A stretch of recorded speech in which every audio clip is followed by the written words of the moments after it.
Hello Honey's, நான் உங்கள் woodland angel. என் கனவே உன்னை காதலிப்பதுன்ற சீரிஸோட அடுத்த படத்தை பார்க்க போகிறோம். இந்த படத்தில் ஹீரோவும் ஏச்சிட்டியும் அந்த பக்கம் வந்துட்டுருக்காங்க. அவங்களோட அசிஸ்டண்ட் வந்து சொல்கிறாங்க, ஹீரோயின் கண்டுபிடிச்சிட்டாங்களாமா அந்த ஃபேர் யாருன்னு அப்படின்னோடனே ஹீரோயின் அங்கே ரெடி ஆகிட்டுருக்காங்க. ஹீரோ வந்தோடனே அவங்க வாசப்படியில் வெளியே வந்து நிற்கிறாங்க. அந்த சமயத்தில் என்னை மன்னிச்சிருங்க, நான் உங்ககிட்ட சொல்லணும்னு நினச்சேன், ஆனால் அந்த ஹாலில் எல்லோரும் முன்னாடி என்னால் சொல்ல முடியல, என்னை மன்னிச்சிருங்க அப்படின்னு சொல்லும்போது ஏச்சிட்டி ரொம்ப ஷாக்காகவும் ரொம்ப வருத்தமாகவும் இருக்காரு. அந்த சமயத்தில் இல்லை பரவாயில்ல அப்படின்னு சொல்லிட்டு இவங்க எழுப்பி விட்றாங்க. அந்த சமயத்தில் ஹீரோயின் சொல்கிறாங்க, இங்கே பாருங்கள், என்னை மன்னிச்சிருங்க, நான் வந்து இன்றைக்கி மட்டும் ஏமா சொன்னேன் அப்படின்போது, நீங்கள் என்னை ரொம்ப ஆர்வமாக தேடுறதா நினச்சேன், அதனால தான் நான் அதை சொன்னேன் அப்படின்னு. உன் நெத்தியில் இருக்க இந்த பொட்டு ரொம்ப அழகாக இருக்குது அப்படின்னு அவங்க தொடும்போது அப்படியே ஏச்சின்ட்டி அப்படியே பதறாரு. அப்படியே தொட்டு பேசுகிறாரு. அப்போ சொல்கிறாங்க, இது ரொம்ப பிரைட்டாக இருக்குது, இது என்னோடய பர்த் மார்க், ஆனால் நான் வெளியெல்லாம் வரும்போது இது எனக்கு வந்து ரொம்ப மற்றவங்களாம் பார்ப்பாங்கன்னு சொல்லிட்டு நான் அதை மேக்கப் போட்டு மறைச்சி வச்சுட்டேன் அப்படின்னு. ஆமாம் சரிதான் மற்றவங்களாம் எதுவும் பார்க்கக்கூடாது தான் அப்படின்னு சொல்கிறாரு. இப்போவே நம்ம ஹீரோவோட பொசசிவாக நம்ம பார்க்கலாம். இதை பார்த்தோன்னே ஏச்சின்ட்டியும் வந்துட்டு ரொம்ப வருத்தப்படுறாரு. அவரும் வந்து இவங்களுக்கு வாழ்த்து சொல்கிறாரு. அப்போ வந்துட்டு நம்மளுடைய அசிஸ்டன்ட் சொல்கிறாரு, இவருக்கு வந்து உயர் பதவி கொடுங்க அப்படின்னு ஹீரோ சொன்னதுனால, இல்லை அவங்க பேக்ரவுண்டை செக் பண்ணாமல் கொடுக்க முடியாது அப்படின்னு. ஏன் உயிரை காப்பாற்றுறதை விட பேக்ரவுண்ட் செக்கிங் தான் உங்களுக்கு முக்கியமாக அப்படின்னு கேட்குறாங்க. உடனே எல்லாருமே அவங்களுக்கு வாழ்த்து தெரிவிக்கிறாங்க. அதாவது ஹீரோவுக்கு பக்கத்துலேயே இருக்கக்கூடிய ஒரு பொண்ணை வந்து அவங்கள மாற்றிடுறாங்க. அதே சமயத்தில் நம்மளுடைய ஹீரோயின் கிட்ட நம்மளுடைய சிம்மின் வந்து சொல்கிறாரு, இது அவரோட லவ் ட்ரையல், நீ லவ்வில் விழுந்துடாத, அதுவும் இல்லாமல் சீக்கிரமாக முடி, ஏன்னா நீ கல்டிவேஷன் பண்ணாதான் உன்னோட பேக் ஃபயர் சரியாகும் அப்படின்னு. ஹீரோயினும் இருந்துட்டு, ஆமாம் என்னால் இதை ரொம்ப நாளுக்கு கண்டினியூ பண்ண முடியாது, இது இவருக்கு ஞாபகம் இருக்காதுன்னு நீங்கள் சொன்னதை நம்பி தான் நான் இதை செய்கிறேன் அப்படின்னா, ஆமாம் உண்மையாகவே ஞாபகம் இருக்காது அப்படின்னா, நான் சீக்கிரமாக முடிச்சிடுறேன் அப்படின்னு சொல்லிட்டுறாங்க. அதே ஹீரோவோட மதரை இப்போ தான் காட்டுறாங்க. ஃபஸ்ட்டு பார்த்ததோட சரி, கிங்கோட காங்குபேன்னு இவங்க வந்துட்டு, என்னப்பா எப்படிப்பா இருக்க அப்படின்னு. அம்மா நான் வந்து அந்த பொண்ணை ரொம்ப விரும்புகிறேம்மா அப்படின்றாங்க. அவங்களோட பேக்ரவுண்டு தான் இன்னும் தெரியவே இல்லை அப்படின்னா, அம்மா ப்ளீஸ்மா என்னை அவங்க காப்பாற்றிருக்காங்கம்மா அப்படின்னு சொல்லிட்டு கொஞ்சமும் உடனே, நீ உங்கள் அப்பா மாதிரிடா, சரி பேரை மட்டும் அப்புறம் கொடுத்துக்கலாம், இப்போ நீ உன் பக்கத்துலேயே வச்சுக்க அப்படின்னு சொல்லிடுறாங்க. அதே ஹீரோயினுக்கு ஒரு பேலஸே கொடுத்துட்றாங்க, ஹீரோ பேலஸ்க்கு பக்கத்துலேயே. அந்த இடத்துல பார்த்தீங்கன்னா, உனக்கு ஒரு வேலைக்காரங்க தேடிக்குங்க நிறைய பேர் வச்சுருக்காங்க. ஒரு பொண்ணோட காதுகிட்ட மட்டும் ஒரு பர்த் மார்க் இருக்குது பட்டர்ஃப்ளை மாதிரி. அந்த பொண்ணோட பேரும் பார்த்தீங்கன்னா மோயும் தான். அவங்களோட பேர் பார்த்தீங்கன்னா அந்த பட்டர்ஃப்ளை இருந்துச்சு இல்லையா பேலஸில், ஹெவன்லி பேலஸில், அந்த பேரோட இருக்கிறதுனால ஹீரோயின் வந்து அவங்களே செலக்ட் பண்ணிக்கிறாங்க. அப்போ கேட்குறாங்க உன் பர்த் மார்க்கை பற்றி. ஆமாங்க, அந்த பர்த் மார்க்கு திடீர்னு நான் நைட் தூங்கிட்டு இருக்கும்போது சூடாகிடும். அந்த சமயத்தில் பார்த்திங்கன்னா எனக்கு கனவு வரும். அந்த கனவில் என்னோட மாஸ்டர் வந்து எனக்கு பனிஷ்மெண்ட் கொடுக்குறதாகவும் ஒரு பொண்ணு வந்து என்னை காப்பாற்றுற மாதிரி எனக்கு கனவு வரும். ஆனால் அந்த பொண்ணோட முகம் மட்டும் எனக்கு பிளர்ராக தெரியும் அப்படின்னு. சரி, எனக்கு வந்து உன்னை ரொம்ப பிடிச்சிருக்கு, நான் வந்து இந்த கிளிப்பை உனக்கு கொடுக்குறேன்னு சொல்லிட்டு கிஃப்ட் பண்ணுறாங்க. அதை பார்த்தோன்னே அந்த பொண்ணு வேணான்னு சொல்லுது, நீ வாங்கி தான் ஆகணுன்னு. அவங்களும் சந்தோஷமாக வாங்கிக்கிறாங்க. அப்போ வந்துட்டு ஹீரோ கட்டுறாங்க. ஹீரோ வந்து ஒரு பெயிண்டிங் பண்ணிகிட்ருக்க நம்ம ஹீரோயினை. இதை பார்த்தோன்னே அவங்க அசிஸ்டன்ட் வந்து ரொம்ப சந்தோஷப்படுறாரு. எனக்கு அவளை ரொம்ப பிடிச்சிருக்குன்னு பேசிட்டு, சரி நீங்கள் இப்போ என்ன கான்குபின் இடத்துக்கு போகிறீங்களான்னு. இல்லை ஹீரோயின் இடத்துக்கு தான் போகிறா அப்படின்னு சொல்லிட்டு ஹீரோவும் அவங்க அசிஸ்டண்ட்டும் எல்லாருமே கிளம்பி வராங்க. அந்த சமயத்தில் ஹீரோயின் குளிச்சுட்ருக்காங்க. அவங்க நினச்சி பார்க்குறாங்க, நம்மளோட பட்டர்ஃப்ளையும் இங்கே இருக்குது, நம்ம ஹீரோவும் இங்கே இருக்குது, இதுதான் டெஸ்டினி போல், அந்த பொண்ணு செத்ததுனால தானே நான் இங்கே வந்திருக்கேன், அந்த பொண்ணு தான் இல்லை இருக்கக்கூடாதுன்னு தான் இங்கே இருக்குது போல் அப்படின்னு இவங்க யோசிச்சுட்டு குளிச்சுட்ருக்க சமயத்தில் ஹீரோ அவங்களோட ரூம்க்கு வந்துடுறாங்க. ஹீரோயின் ரூம்க்கு வந்து ஹீரோயின் வர வரைக்கும் நான் வெயிட் பண்ணுறேன்னு சொல்கிறாங்க. அதே மாதிரி ஹீரோயின் குளிச்சுட்டு வந்தோடனே அவங்க வந்து ரொம்ப ஹாப்பியாக வந்து அவங்கள வெல்கம் பண்ணுறாரு, இவங்க ரூம்க்கே இவரே வந்து. அப்போ அதை பார்த்தோன்னே இவங்க ஷாக் ஆகிட்டாங்க. அப்போ தள்ளி உட்காந்தோன்னே, நீ என் மனைவி என் பக்கத்தில் உட்காரணும்னு சொல்கிறாரு. இவங்க அப்படியே அவரையே பார்த்துட்டு இருக்கும்போது அவர் சொல்கிறாரு, எனக்கு உங்கள் வீட்டில் இருக்கவங்களெல்லாம் பார்க்கணுன்னு ஆசையாக இருக்குது, அதுவும் இல்லாமல் உனக்கு வந்து நான் டைட்டில் கொடுக்கலன்னு சொல்லிட்டு நீ எதாவது வருத்தப்படுறியா அப்படின்னும் போது, இல்லை எனக்கு எந்த வருத்தமும் இல்லை, உங்கள் பக்கத்தில் இருக்கிறது தான் எனக்கு விருப்பம் அப்படின்னோடனே, எனக்கும் இருக்குது, எனக்கு ரொம்ப வருத்தமாக இருக்குது அப்படின்னு இவர் சொல்ல, உடனே இருந்துட்டு, நீங்கள் அப்படிலாம் வருத்தப்படாதீங்க அப்படின்னு, எங்கள் வீட்டில் இருக்கவங்கலாம் ஒரே பக்கமாக இருக்க மாட்டாங்க, எப்போ பாரு ட்ராவலிங்லேயே இருப்பாங்க, அதனால தான் எனக்கு வந்து அவங்களோட இடத்த சொல்ல முடியல, நான் வேணால் ஒரு மேப் வரைஞ்சி கொடுக்குறேன், நீங்கள் அதை வச்சு செக் பண்ணி பார்த்துக்கோங்க அப்படின்னோடனே ஹீரோவும் ரொம்ப ஹாப்பி ஆகிடுறாரு. அப்போ வந்துட்டு சொல்கிறாரு, நீ எதுவும் டென்ஷன் ஆகாமல் பொறுமையாகவே செய்ய, ஒன்றும் பிரச்சனை இல்லை அப்படின்ட்டு. இதெல்லாம் சொல்கிறதையும் அவரோட முகத்தில் சிரிப்பு இருக்கிறதையும் பார்த்துட்டு, எப்போ பாரு கல் மாதிரி மூஞ்சி வச்சுருப்பாரு, இப்போ பாரு எவ்வளோ அழகாக சிரிக்கிறாருன்னு நினச்சி பார்க்குறாங்க. அப்போ ஹீரோ சொல்கிறாரு, நான் உன்னை பார்த்தோன்னே லவ் பண்ண ஆரம்பிச்சிட்டேன், அந்த லேக்கில் பார்த்த உடனே எல்லாரும் கான்குபின் தான் அழகாக இருக்காங்க சொல்கிறாங்க, ஆனால் என் கண்ணுக்கு நீ தான் ரொம்ப அழகாக தெரியுற அப்படின்னு சொல்லும்போது ஹீரோயினால் அதை கேட்டு ஜீரணிக்கவும் முடியல. அவங்களும் அவங்கள பார்த்து கிள்ளிக்கிறாங்க. அதை பார்த்தோன்னே ஹீரோ வந்துட்டு, ஏன் இப்படி பண்ணுற அப்படின்னு சொல்லும்போது, நீங்கள் இவ்வளோ தூரம் ஸ்வீட்டாக பேசுகிறீங்க, நீங்கள் பியூட்டியாக இருக்கீங்க, நீங்கள் என்ன சொல்கிறீங்கன்னா, என் வாழ்நாளே வச்சு என்ன பியூட்டின்னு சொன்ன பொண்ணு நீ தான் அப்படின்னு சொல்கிறாங்க. உடனே இவங்களுக்கு இருமலே வந்துடுது. அதை பார்த்தோன்னே ஹீரோ என்னாச்சு, நான் டாக்டரை கூப்பிட்டுமா அப்படின்னு கேட்கும்போது, இல்லை எனக்கு சளி தான் பிடிச்சிருக்கு, அது அந்த கோல்டு வந்து உங்களை தாக்கிடக்கூடாதுன்னு நான் நினைக்கிறேன் அப்படின்னு சொல்கிறாங்க. உடனே வந்துட்டு இவ்வளோ ஆசையாக இருந்தவர் அப்படியே ஸ்கூலுக்கு அனுப்புகிற பையன் மாதிரி அப்படியே திரும்பி பார்த்துட்டே போகிறாரு.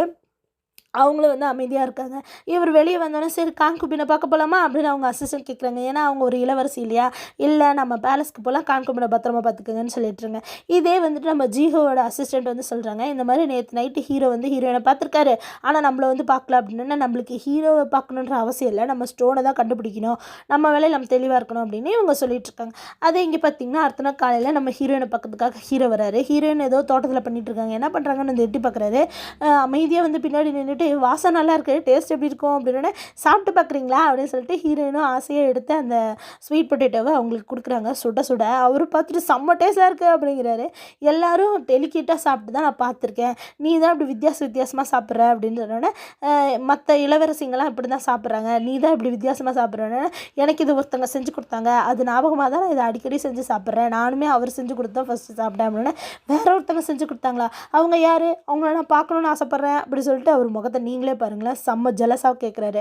அதை பார்த்தோன்னா அவர் ரொம்ப தூரத்தில் இருக்கார், உங்களெல்லாம் பார்க்க முடியாது அப்படின்னு அவர் சொல்கிறாங்க. அப்படியே அவர் பார்த்துக்கிட்டே இருக்கார் ஹீரோயினையே. அதே சமயத்தில் 2 பொண்ணுங்க ஏச்சின்ட்டு அவங்க டீமோட ஃபுல்லாக ரோந்து வந்துட்டு இருக்க சமயத்தில் இருக்க 2 வேலைக்கார பொண்ணுங்க வந்துட்டு ஹீரோயின் வந்து ஹீரோவை செடியூஸ் பண்ணுறதுக்காக தான் பேசுகிறாங்க. கண்ட்ரிலேருந்து வந்த பொண்ணுக்காக வால் பயிற்சியை பற்றி என்ன தெரியும் அப்படின்னு சொல்லிட்டு அவங்க சொல்லும்போது அங்கேருந்து ஒருத்தர் இவர் ஹீரோயின் கூட போட்டி போட்டிருப்பார் இல்லையா, அவர் வந்து சொல்கிறாரு, அவங்களுக்கு பயிற்சியை பற்றி எல்லாம் தெரியும், வாழை பற்றி எல்லாம் தெரியும், நீ எப்படி அப்படி சொல்கிற, வெப்பனை பற்றி அவங்களுக்கு தெரியாது, உனக்கு தெரியுமா அப்படின்னு சொல்லிட்டு இவங்க திட்டி விட்டுறாங்க. அவங்க போய் ஏச்சின்டியோட காலில் வந்துட்டு எங்களை மன்னிச்சிருங்க நாங்கள் தெரியாமல் சொல்லிட்டோம் அப்படின்னு சொல்லும்போது ஏச்சின்டியோட அசிஸ்டண்ட்டும் வந்துட்டு அவங்களோட பேக்ரவுண்டை நம்ம செக் பண்ணோம், அதை பற்றி எதுவுமே எங்களுக்கு தெரியலை, சப்போஸ் அவங்க தப்பானவங்களா கூட இருக்கலாம் இவங்க சொல்கிற மாதிரி அப்படின்னோடனே ஏச்சின்டி சொல்கிறாரு, அவங்க ஹீரோவை மட்டும் காப்பாற்றல என்னையை தான் காப்பாற்றிருக்காங்க, அப்படின்னா நீங்கள் அவங்கள சந்தேகப்படுறீங்கன்னா அது என்னையை தான் சந்தேகப்படுற மாதிரி, இன்னொரு தடவை இப்படி பேசாதீங்க அப்படின்னோடனே என்னை மன்னிச்சிருங்க அப்படின்னு சொல்லிட்டு அவங்க அசிஸ்டன்ட் சொல்கிறாங்க. ஹீரோயினுக்கு சப்போர்ட் பண்ண ஒரு வீரரை பார்த்து இனிமேல் நாம் அவங்கள பேர் சொல்லி கூப்பிடக்கூடாது, அடுத்த தடவை பேசும்போது அரசின்னு சொல்லி பேசுங்க அப்படின்னு சொல்லிட்டு அவங்க அந்த இடத்துட்டு போக பார்த்தீங்கன்னா ஒரு தூணுக்கு பின்னாடி நின்று ஜீஹோவோட அசிஸ்டண்ட்டு அதெல்லாம் கேட்டுட்ருக்காங்க. அப்போ அவங்க பார்த்தீங்கன்னா ஃபுல்லாக மாஸ்கெல்லாம் போட்டிருந்தாலும் அவங்க ஸ்டோனை தேடி போயிட்டு வந்திருப்பாங்க போல். அதே மாதிரி இவங்களும் ஸ்டோனை எங்கெங்கெல்லாம் தேடி பார்த்து எங்கெங்கெல்லாம் இல்லைன்னு கண்டுபிடிச்சாங்களோ அதெல்லாம் மார்க் பண்ணி வச்சுட்டு அதை வந்து ஒரு புறாக்கு கட்டி அதை வந்து நீக்கு அனுப்பி விட்றாங்க. இந்த மாதிரி நம்ம தேடிட்டு தான் இருக்கோம், சீக்கிரமாக கண்டுபிடிச்சிடும் அப்படின்னு சொல்லிட்டு அதை வந்து இங்கே ஒரு பொண்ணை கட்டுறாங்க. இந்த பொண்ணை நல்லா பார்த்துக்கோங்க, இந்த பொண்ணு பார்த்து வச்சுக்குது. இது வந்து ஃபஸ்ட்டு பிரின்ஸோட அசிஸ்டண்ட்டுன்னு நினைக்கிறேன். அந்த பொண்ணை நல்லா பார்த்துக்கோங்க. அப்போ வந்துட்டு என்ன ஆகுதுன்னா ஹீரோயின் வந்துட்டு ஹீரோவோட பேலஸில் இருக்க பொண்ணுங்களெல்லாம் ஃப்ளவர்ஸை பார்க்குறதுக்காக ஹீரோ வர வச்சிருக்காரு. ஹீரோயினும் அங்கே வந்திருக்காங்க, என்ஜாய் பண்ணிகிட்டு இருக்காங்க. அந்த சமயத்தில் ஹீரோ நேராக ஹீரோயின்ட்ட வந்து பேசிகிட்டு இருக்காரு. அப்போ வந்து அவரோட அசிஸ்டண்ட் கிட்ட கேட்குறாரு, எங்கே நம்மளோட கான்குபின் வரலையா அப்படின்னு சொல்லிட்டு. அப்போ வந்து அவங்க சொல்கிறாங்க, கான்குபின்க்கு நீங்கள் நேற்று ட்ராகன் ஃப்ரூட் கொடுத்தீங்க இல்லையா, அதனால் அவங்களுக்கு வந்து ஹோம் சிக் வந்துருச்சாமா, அதனால் அவங்க வீட்லேயே ரூம்லேயே இருக்காங்க அப்படின்னோடனே சரி. அப்போ வந்து ஹீரோயின் சொல்கிறாங்க, கான்குபின் வந்து ரொம்ப வருத்தத்தில் இருக்காங்க, நீங்கள் தான் போய் அவங்கள பார்த்துக்கணும், அதனால் நீங்கள் போய் அவங்கள பார்த்துட்டு வாங்க அப்படின்னு சொல்லும்போது சரி நான் பார்த்துட்டு வரேன்னு சொல்லிட்டு ஹீரோ போக ஹீரோயினுக்கு அப்படியே தலையெல்லாம் சுற்றுது, பேக் ஃபயர் ரொம்ப சிவியர் ஆகிடுச்சு அப்படின்ட்டு நாம் போய் ரெஸ்ட் எடுக்கலான்னு போகிறாங்க. அதே சமயத்தில் கான்குபின் வந்து ஒரு கையில் ஒரு மரக்கட்டையை வச்சு ஏதோ செஞ்சிட்ருக்காங்க. ஹீரோயினோட கான்குபினோட அசிஸ்டண்ட்டு அவங்களுக்கு ஏதோ டானிக் கொண்டு வந்துட்டுருக்காங்க. அந்த மருந்து எடுத்துகிட்டு வராங்க. அந்த சமயத்தில் ஹீரோ வந்துட்டுறாரு. ஃபஸ்ட்டு வந்தோன்னே அந்த மருந்தை தான் பார்க்குறது, இது என்ன அப்படின்னு சொல்லி கேட்குறாங்க. உடனே வந்துட்டு அது வந்து சத்து டானிக்காமா அப்படி சொல்லிட்டு அந்த பொண்ணு சொல்லுது. உடனே அவர் அதையும் கேட்டுட்டு சரி உன் கையில் வச்சுருக்கேன் இந்த மரக்கட்டை இருக்கே இது என்னது அப்படின்னா இது ஒரு மெமரியல் டேப்லெட், எங்கள் அம்மா நான் பிறந்தோடனே இறந்துட்டாங்க, நான் பார்க்கவே இல்லை, அதனால தான் இப்போ வந்து அவங்க இறந்த நாள் வரப்போகுது, அதனால தான் செஞ்சேன் அப்படின்னா ஹீரோ ரொம்ப டச்சிங் ஏறாரு. ஏன்னா அவங்க அம்மாவும் இறந்துட்டாங்க இல்லையா அவர் பிறந்தோடனே, அதனால் அப்போ வந்துட்டு சரி நான் அன்னைக்கு வரேன் அப்படின்னு சொல்லிட்டு இவர் அந்த இடத்த விட்டு போகிறாரு. அதை கேட்டோடனே நம்மளுடைய ஜீஹோ வந்துட்டு என்ன சொல்கிறாங்கன்னா, இதுக்கு நான் உனக்கு தான் தேங்க்ஸ் சொல்லணும், நீ வந்து குயினை பற்றி எனக்கு சொல்லலைன்னா எனக்கு இதை பற்றி தெரிஞ்சிருக்காது அப்படின்னு சொல்லிட்டு அவங்களும் தேங்க்ஸ் சொல்கிறாங்க. ஹீரோவை பார்க்கறதுக்காக ஜீஹோவும் அவங்களோட அசிஸ்டண்ட்டும் வந்துட்டு இருக்க சமயத்தில் ஃபஸ்ட்டு பிரின்ஸ் நடுவில் வந்து எப்படிமா இருக்க அப்படின்னோடனே நல்லா இருக்கீங்களா அப்படி சொல்லிட்டு இவங்க கேட்டுட்டு இருக்கும்போதே நான் உன்னை பார்க்கறதுக்கு தான் வந்தேன் அப்படின்னு சொன்னோடனே உடனே ஜீஹோ நினச்சிக்கிறாங்க அவர் வந்து அவங்கள பேசுறதுக்காக வந்திருக்கு, பழகிறதுக்காக வந்திருக்காரு நினச்சிட்டு இங்கே பாருங்கள் நான் அவங்களுடைய கான்குபின், நீங்கள் என்கிட்ட இப்படி பேசக்கூடாது அப்படிங்கிறாங்க. இவர் வந்துட்டு இவங்க லெட்டர் எழுதியிருப்பாங்க இல்லையா, அந்த வார்த்தைகளை சொன்னோன்னு அப்படியே ஷாக்காக திரும்பி பார்க்குறாங்க. அப்புறம் இவங்க 2 பேரையும் தனியாக கட்டுறாங்க. இவங்க 2 பேரும் அங்கே உட்காந்து பேசிகிட்டு இருக்காங்க. அவங்களோட அசிஸ்டண்ட் அப்படியே பயந்து போயிருக்காங்க. நீ ஏதோ விஷயத்த மறைமுகமாக அவங்ககிட்ட சொல்லியிருக்க, நீ என்ன செய்ய போகிறேன்னு என்கிட்ட சொல்லு, தப்பாகப்பா எதுவும் செஞ்சு வச்சிடாத அப்படின்னா நான் எதுவுமே சொல்லி எங்கள் வீட்டுக்கு நான் லெட்டர் தான் போட்டேன், நீங்கள் தான் என்ன தப்பாக புரிஞ்சுக்கிட்டு இருக்கீங்க அப்படின்னு சொல்லிட்டு ஜீகவும் அப்படியே சொல்லிக்கிட்டு இருக்காங்க. அதுக்கப்புறம் நடந்ததை கட்டல. அப்புறம் அவர் எந்திரிச்சு போனோடனே இவன் ஏதோ சஸ்பெக்ட் பண்ணிட்டான், நாம் இனிமேல் உஷாராக இருக்கணும் அப்படின்னு சொல்லிட்டு நம்மளோட அசிஸ்டண்ட்டை சொல்லிட்டு இருக்காங்க. அதே ஏச்சிட்டியை கட்டுறாங்க. அவர் வந்து அங்கே ஃபோர்ஜ் பண்ணுறவங்களெல்லாம் நிறுத்தி வச்சு இந்த வேலை உங்களால் செய்ய முடியலையான்னு சொல்லி மிரட்டிட்டு இருக்காரு. ஏன்னா அவங்களால செய்ய முடியலன்னு சொல்லிட்டாங்க. அதனால் அவர் கோவத்தில் இருக்கார். அதே ஹீரோ வந்து நம்ம கான்கோபினை பார்க்குறாங்க. அவங்க நிறைய டிஷ்ஷெல்லாம் செஞ்சு வச்சுருக்காங்க. அவர் அதெல்லாம் பார்க்குறாரு. ஆனால் அவருக்கு அவர் சாப்பிட்றதுக்கு டேஸ்ட்டே பிடிக்கல. அவங்க ஏதோ சூப் கொடுக்குறாங்க, அந்த டேஸ்ட்டும் அவங்களுக்கு பிடிக்கல. அதே இவர் இப்படி திரும்பி பார்க்கலான்னு பார்க்குறாரு. அங்கே வந்து சின் வச்சுருக்காங்க, அது ஒரு இன்ஸ்ட்ருமெண்ட். அதை பார்த்தோன்னே நீ இதை வாசிப்பியா அப்படின்னு கேட்காங்க. ஆமாம் வாசிப்பேன். அதை கரெக்டாக வாசிக்கலான்னு வரும்போது அவங்களோட அசிஸ்டன்ட் கிட்ட ஒருத்தவங்க வந்து சொல்கிறாங்க இந்த மாதிரி ஹீரோயின் மயங்கி விழுந்துட்டாங்கன்ட்டு. அதை கேட்டோன்னே அவர் அந்த இடத்த விட்டு வேகமாக வந்துடுறாரு. ஹீரோயினும் மயங்கியிருக்காங்க. அப்போ டாக்டர்கிட்ட கேட்கும்போது அவங்க சொல்கிறாங்க இந்த மாதிரி அவங்களுக்கு என்ன வியாதினே என்னால் கண்டுபிடிக்க முடியல, திடீர்னு மயங்கி விழுந்துட்டாங்க அப்படின்னு. அப்போ வந்து அவங்க முழிச்சு பார்க்குறாங்க. பார்த்தோன்னே ஹீரோ வந்துட்டு என்னம்மாச்சு உனக்கு, மயங்கி விழுந்துட்டா இப்போ எப்படி இருக்குது அப்படின்னோடனே என்ன மன்னிச்சிருங்க, தெரியாமல் நான் வாய் வளரி தீஜுன்னு கூப்பிட்டுருப்பாங்க, வாய் வளரி கூப்பிட்டு என்ன மன்னிச்சிருங்க அப்படின்னா பரவாயில்ல இப்போ எப்படி இருக்க, சரி நீ படுத்து ரெஸ்ட் எடு, அப்புறமா நான் உன்னை பக்கத்துலேருந்தே பார்த்துக்கிறேன் அப்படின்னு சொல்கிறாங்க. இவங்க இப்படி லவ்வபுளாக பேசிகிட்டு இருக்கிறதெல்லாம் அந்த ஜீஹோவும் பார்க்குறாங்க. அவங்க ரொம்ப வருத்தமும் படுறாங்க. நீ தூங்கு, நான் பக்கத்துலேருந்தே பார்த்துக்கிறேன்னு சொல்லிட்டு ஹீரோ சொல்ல அவங்கள தூங்க வைக்கிறாங்க. இதே நைட் ஆகிடுது. அவங்க சாப்பிடவே இல்லை.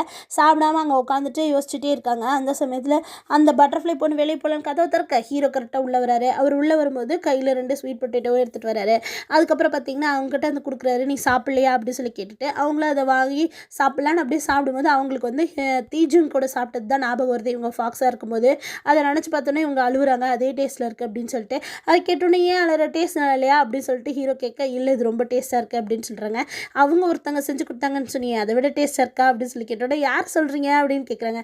அதான் நீ ஒருத்தனை சொன்னி அப்படின்னா அது நீங்கள் தான் அப்படின்னு சொல்லிட்டு மனசில் நினச்சிட்டு அவங்க உட்காந்துருக்க ஹீரோ வந்துட்டு என் வாழ்நாள் முழுக்க நான் அதை உனக்கு செஞ்சு கொடுக்க கடமைப்பட்டிருக்கேன் அப்படின்னு சொல்கிறாரு. அப்போ வந்துட்டு ஹீரோயின் வந்துட்டு கையை பார்க்குறாங்க. அவர் கையில் காயமாக இருக்குது. இருங்க ஒரு நிமிஷம் நான் மருந்து எடுத்துகிட்டு வரேன்னு சொல்லிட்டு அந்த ரோஸ் காட்டன் இருக்குல்ல அந்த மருந்து தான் எடுத்துகிட்டு வந்து அவருக்கு போடலான்ட்டு எடுத்துகிட்டு திரும்ப ஹீரோ அப்படியே அவங்கள ரொமான்ஸ் பண்ணலான்னு ஹக் பண்ணுறாங்க பாருங்கள். உடனே இல்லை கைக்கு மருந்து போடணும் அப்படின்னு சொல்லிட்டு போடுறாங்க. அதோட இந்த பாட்டு முடியுது. அடுத்தடுத்த பார்த்த பக்கத்துக்கு என் சேனல் சப்ஸ்கிரைப் பண்ணுங்கள். தேங்க்யூ.